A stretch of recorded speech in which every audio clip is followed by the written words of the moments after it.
ফুটন্ত কড়াই থেকে উঠে আসা এই ধবধবে সাদা ফিতেগুলো দেখতে অনেকটা হয়তো খাবারের কোনো সুস্বাদু পদ ভেবে ভুল করবেন। তবে এগুলো কোনো খাবার নয়, জানলে অবাক হবেন। আপনার ঘুম ভাঙা থেকে রাত পর্যন্ত অপরিহার্য এই জিনিসটি ছাড়া যান্ত্রিক জীবন একদম অচল। এটি আমাদের অতি পরিচিত সাবান। মূলত প্রাণীজ বা উদ্ভিজ চর্বির সঙ্গে সোডিয়াম হাইড্রোক্সাইড মিশিয়ে বিশাল কড়াইয়ে প্রচণ্ড তাপে তৈরি হয় জাদুকরী মিশ্রণ। পরে যা শুকিয়ে বিশেষ রোলারের চাপে এমন পাতলা ফিতের আকার হয়। এরপর শুরু হয় এক চমৎকার শৈল্পিক কারিগরি। পাতলা সেই সাবানের ফিতেগুলোকে বড় একটি পাত্রে নিয়ে তাতে যোগ করা হয় কাঙ্ক্ষিত রং আর চমৎকার সব সুগন্ধি।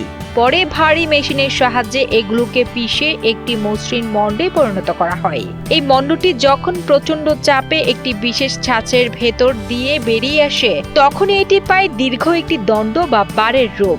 সবশেষ স্বয়ংক্রিয় যন্ত্রের নিখুঁত ছোঁয়ায় এই বারগুলোই কাটা হয় আমাদের চেনা বিভিন্ন নকশা ও আকর্ষণীয় আকারে।